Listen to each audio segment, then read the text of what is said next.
2017 May മാസം 23-ാം തീയതി ചൊവ്വാഴ്ചത്തെ മലയാള മനോരമ ദിനപത്രത്തിൽ ഇങ്ങനെയൊരു വാർത്തയുണ്ടായിരുന്നു. സംസ്ഥാനത്തെ സ്കൂളുകൾ ജൂൺ 1-ന് തന്നെ തുറക്കും. അവശ്യ ജനസമുദായങ്ങൾക്ക് വിദ്യാഭ്യാസം ലഭ്യമാക്കുന്നതിന് ശ്രീമാൻ അയ്യങ്കാളി സമരം തുടങ്ങിയ തിരുവനന്തപുരത്തെ ഊരൂട്ടമ്പലം സ്കൂളിലാണ് സംസ്ഥാനതല പ്രവേശനോത്സവ ഉദ്ഘാടനം. വിദ്യാഭ്യാസ മന്ത്രി ശ്രീ രവീന്ദ്രനാഥ് പങ്കെടുക്കും. ചരിത്രത്തിൽ ഇടം നേടിയ ഊരൂട്ടമ്പലം സ്കൂളും അയ്യങ്കാളിയും എങ്ങനെ രേഖപ്പെടുത്തിയിരിക്കുന്നു എന്ന് ഇവിടെ വിശദമാക്കട്ടെ. ഇന്ന് സ്കൂൾ അധികൃതർ വീടുകൾ തോറും കയറിയിറങ്ങി കുട്ടികളെ അന്വേഷിച്ച് കണ്ടുപിടിച്ച് സ്കൂളിൽ ചേർക്കുകയും അംഗസംഖ്യ കൂട്ടുകയും ചെയ്യുന്ന പ്രവണത കണ്ടുവരുന്നുണ്ട്. അതിനായി മാതാപിതാക്കളെ സമീപിക്കുകയും വിദ്യാഭ്യാസത്തിന്റെ ആവശ്യകത മാതാപിതാക്കളെ ബോധ്യപ്പെടുത്തുകയും ചെയ്യുന്നതിൽ സർക്കാർ സ്കൂളുകളും മാനേജ്മെന്റ് സ്കൂളുകളും തമ്മിൽ മത്സരിക്കാറുണ്ട്.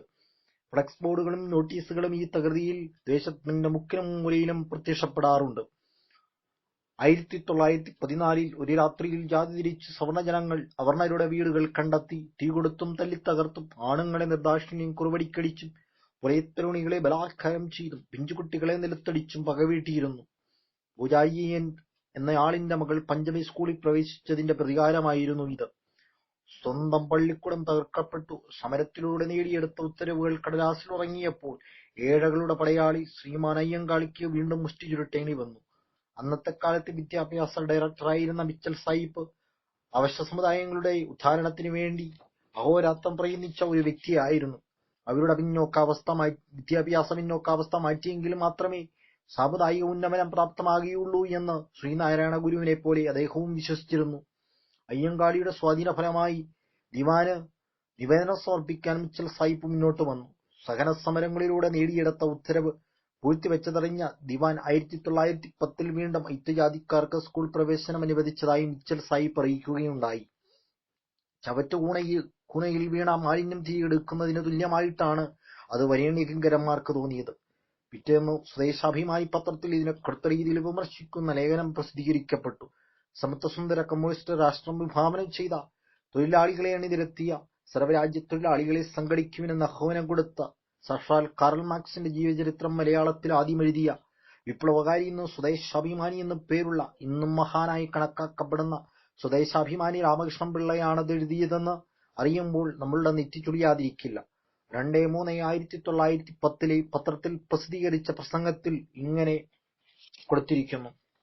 ആചാരാധികാര്യങ്ങളിൽ സർവ്വജനീനമായ സമത്വം അനുഭവപ്പെടണമെന്ന് വാദിക്കുന്നവർ ആ ഒരു സംഗതിയെ ആധാരമാക്കിക്കൊണ്ട് പാഠശാലകളിൽ കുട്ടികളെ അവരുടെ വർഗീയ യോഗ്യതകളെ വകതിരിക്കാതെ നിർഭേദം ഒരുമിച്ചിരുത്തി പഠിപ്പിക്കേണ്ടതാണെന്ന് ശഠിക്കുന്നതിനെ അനുകൂലിക്കുവാൻ ഞങ്ങൾ യുക്തി കാണുന്നില്ല.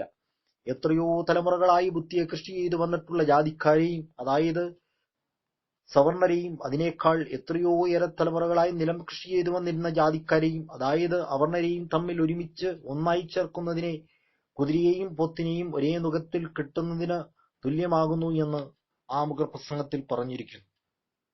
അവർണനായ ജനവിഭാഗത്തെ ബുദ്ധിയില്ലാത്ത പോത്തിനോടും സവർണ ജനവിഭാഗത്തെ സിംഹത്തോടും ഉപമിച്ച രാമകൃഷ്ണൻ പിള്ളയ്ക്ക് മറ്റൊരു കാര്യം മനസ്സിലാക്കാതെ പോയി. ഈ പോത്തുകൾ ഒരിക്കൽ വിദ്യാഭ്യാസവും ജ്ഞാനവും നേടിയെടുക്കുമെന്നും സിംഹങ്ങളുടെ മടയന്വേഷിച്ച് കയറിച്ചെല്ലുമെന്നും അദ്ദേഹം ഊഹിച്ചിരിക്കില്ല. ഇന്ന് വിരലിൽ എണ്ണാൻ മാത്രം വംശനാശ ഭീഷണി നേരിട്ടുകൊണ്ടിരിക്കുന്ന സിംഹങ്ങൾ കേരളത്തിൽ വളരെയധികം കുറഞ്ഞിരിക്കുകയാണ്. പുരോഗമനവാദി എന്ന് പരക്കെ അംഗീകരിക്കപ്പെട്ടിരുന്ന ആദരണീയനായ സ്വദേശാഭിമാനി രാമകൃഷ്ണൻ പിള്ളയുടെ അഭിപ്രായം ഇതാണെങ്കിൽ സാധാരണക്കാരനായ സവർണജാതിക്കാരുടെ അഭിപ്രായം എന്തായിരിക്കുമെന്ന് ഊഹിക്കാമല്ലോ. നെയ്യാറ്റിൻകര താലൂക്കിലെ ഊരൂട്ടമ്പലം സ്കൂൾ സ്ഥാപിതമായത് 1907-ലാണ്. 1910 വരെ അവിടെ ഐത്യജാതിയിൽപ്പെട്ട ഒരു കുട്ടിക്ക് പോലും പ്രവേശനം ലഭിച്ചിരുന്നില്ല. പുതിയ സർക്കാർ ഉത്തരവിന്റെ വെളിച്ചത്തിൽ സ്കൂൾ പ്രവേശനം തേടി ശ്രീമാൻ അയ്യങ്കാളിയുടെ ആളുകൾ പല സ്കൂളുകളെയും സമീപിച്ചു. ഫലം നിരാശയായിരുന്നു. ഒടുവിൽ ഊരൂട്ടമ്പലം തന്നെ പടനിലമാക്കാൻ ശ്രീമാൻ അയ്യങ്കാളി തീരുമാനിച്ചു. ഈ തീരുമാനം പുറത്തറിഞ്ഞതോടെ സവർണ അവർണർ പടയൊരുക്കം തുടങ്ങി. കുളക്കോട്ടറ കൃഷ്ണൻപിള്ളയാണ് അന്ന് ഊരൂട്ടമ്പലം ഉൾപ്പെടുന്ന പ്രദേശത്ത് ജന്മി. കടുംപിടുത്തത്തിനും സവർണ മേധാവിത്വത്തിനും കീർത്തികെട്ട വ്യക്തിയായിരുന്നു അദ്ദേഹം. ആരടിപ്പൊക്കത്തിൽ വെളുത്തുകൊടുത്ത ശരീരം, കപ്പടാമീശ, 18 പവന്റെ അരഞ്ഞാണം ധരിച്ച് അതിന്റെ തുമ്പിലെ സ്വർണത്തിന്റെ വലിയ ചെമ്പകപൊട്ട് ഉടുത്തിരിക്കുന്ന കസവ് വെഷ്ടിക്ക് പുറത്തൊക്കെ കാണത്തക്കവണ്ണം ഇട്ടിരിക്കും. രോമാവൃതമായ വിരിഞ്ഞ മാറിൽ കസവിന്റെ മേൽമുണ്ട്. രാക്ഷസീയ ഭാവം സ്പർശിക്കുന്ന ദൃഷ്ടികൾക്ക് മുന്നിൽ കുടിയാന്മാർ എന്നും മൂത്രശങ്കയോടെയേ നിന്നിട്ടുള്ളൂ. ദിവാന്റെ വളർത്തുമകൾ ലക്ഷ്മിയാണ് കൃഷ്ണൻപിള്ളയുടെ പത്നി. അതുകൊണ്ട് തന്നെ ഭരണകൂടത്തിലെ പിടിപാടുകൾ ശക്തം. 100 കണക്കിനടിമകൾ ജന്മിയുടെ പ്രീതിക്കും എന്തിനും ചെയ്യാൻ ഒരുക്കമായി എപ്പോഴും കൂടെ നിൽപ്പുണ്ട്. ഇദ്ദേഹമാണ് ഉരുട്ടമ്പലം സ്കൂളിന്റെ അന്നത്തെ മാനേജർ. 1910-ലെ ചരിത്രപ്രധാനമായ ആ ദിവസം ഊരുട്ടമ്പലം സ്കൂളിൽ പതിവ് പോലെ ക്ലാസ് ആരംഭിച്ചു. 11 മണിയോടടുത്ത സമയം അയ്യങ്കാളി ഘനഗംഭീര്യമായ ചുവടുവയ്പ്പുകളോടെ തലയുയർത്തിപ്പിടിച്ച് സ്കൂൾ മുറ്റത്തേക്ക് പ്രവേശിച്ചു. അദ്ദേഹത്തിന്റെ വലതുകൈയുടെ ചൂണ്ടുവിരലിൽ മുറുകെ പിടിച്ചുകൊണ്ട് ഒരു കൊച്ചു പെൺകുട്ടി നടക്കുന്നുണ്ടായിരുന്നു. അവളുടെ മുഖത്ത് അമ്പരപ്പും ഭയവും. അലക്കി വെളുപ്പിച്ച കുറിയമുണ്ടും ചീട്ടിത്തുണിയിൽ തുന്നിയ ജാക്കറ്റുമാണ് അവൾ ധരിച്ചിരുന്നത്. ചരിത്രത്താളുകളിലേക്ക് കാൽ വയ്ക്കാനാണ് താൻ പോകുന്നതെന്ന് ആ കുട്ടി ഒരിക്കലും അറിഞ്ഞിരുന്നില്ല. പൂജാരിയയ്യൻ എന്ന അയിത്തജാതിക്കാരന്റെ മകൾ പഞ്ചമിയായിരുന്നു ആ കുട്ടി. അയ്യങ്കാളി സ്കൂൾ വരാന്തയിൽ പ്രവേശിച്ച നിമിഷം സ്കൂൾ അന്തരീക്ഷം പെട്ടെന്ന് നിശബ്ദമായി. അധ്യാപകർ പഠിപ്പിക്കൽ നിർത്തി പുറത്തേക്ക് നോക്കി. അയ്യങ്കാളി ഹെഡ്മാസ്റ്ററുടെ മുറിയിലേക്ക് പോകുമെന്നും കൂടെയുള്ള കുട്ടിക്ക് പ്രവേശനം യാചിക്കുമെന്നും ഒക്കെയാണ് അധ്യാപകർ കരുതിയിരുന്നത്. പക്ഷേ അയ്യങ്കാളി ഒരു ക്ലാസ് മുറിയിലേക്ക് കടന്നുചെന്ന് ആദ്യം കണ്ട ബെഞ്ചിൽ മറ്റു കുട്ടികൾക്കൊപ്പം പഞ്ചമിയെ ഇരുത്തി. മറ്റു കുട്ടികൾ പരിങ്ങലോടെ ഒതുങ്ങി മാറി നിന്നു. "നീ അവിടെ ഇരിക്ക്, ഞാൻ പുറത്ത് കാണും." പഞ്ചമി അതിന് മറുപടിയൊന്നും പറഞ്ഞില്ല. അവൾ ഭയന്ന് വിറച്ചുകൊണ്ട് ബെഞ്ചിലിരിക്കുകയാണുണ്ടായത്. അറിഞ്ഞുകൊണ്ടല്ലെങ്കിലും അയ്യങ്കാളി പഞ്ചമിയെ കൊണ്ടുചെന്നിരുത്തിയത് ജന്മി കൃഷ്ണൻപിള്ളയുടെ ഇളയ മകൾ കുഞ്ഞുലക്ഷ്മിയുടെ അടുത്തായിരുന്നു. കസവൂറിമുണ്ടും ചുമന്ന സിൽക്ക് ജാക്കറ്റും സ്വർണമാലയും കമ്മലുമണിഞ്ഞ് നക്ഷത്രക്കുഞ്ഞിനെപ്പോലെ അധ്യാപകർ കരുതുന്ന കുഞ്ഞുലക്ഷ്മിയുടെ തൊട്ടടുത്ത് ഒരയിത്തജാതിക്കാരി, തീണ്ടൽപ്പാടകലപ്പോലും കടന്നു വരാത്ത ഒരയിത്തജാതിക്കാരി സ്കൂളിൽ കയറി സവർണജാതിക്കാരി പെൺകുട്ടിയുടെ അടുക്കൽ ഇരുന്നാൽ അത് മതി ഭൂമികുലുക്കമുണ്ടാകാൻ.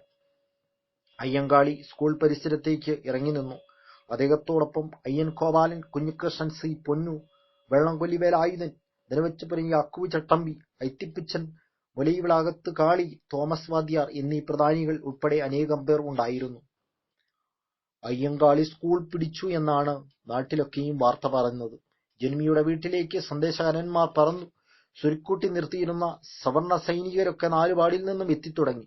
മുഖാമുഖം കാണാവുന്ന അകലത്തിൽ ഇരുകൂട്ടരും സംഘടിക്കുകയാണ്. കമ്പിപ്പാര, കുറുവടി തുടങ്ങിയ ആയുധങ്ങൾ ഇരുകൂട്ടരും ഒളിവില്ലാതെ പിടിച്ചിരുന്നു. സംഘർഷം പെരുകിക്കൊണ്ടിരിക്കെ ജന്മി കൃഷ്ണൻപിള്ളയുടെ വില്ലുവണ്ടി പാഞ്ഞു വന്ന് സ്കൂൾ പരിസരത്തേക്ക് കയറി. കൃഷ്ണൻപിള്ള എന്താണ് ചെയ്യാൻ പോകുന്നതെന്ന് ആർക്കും ഒരു രൂപവും ഉണ്ടായിരുന്നില്ല.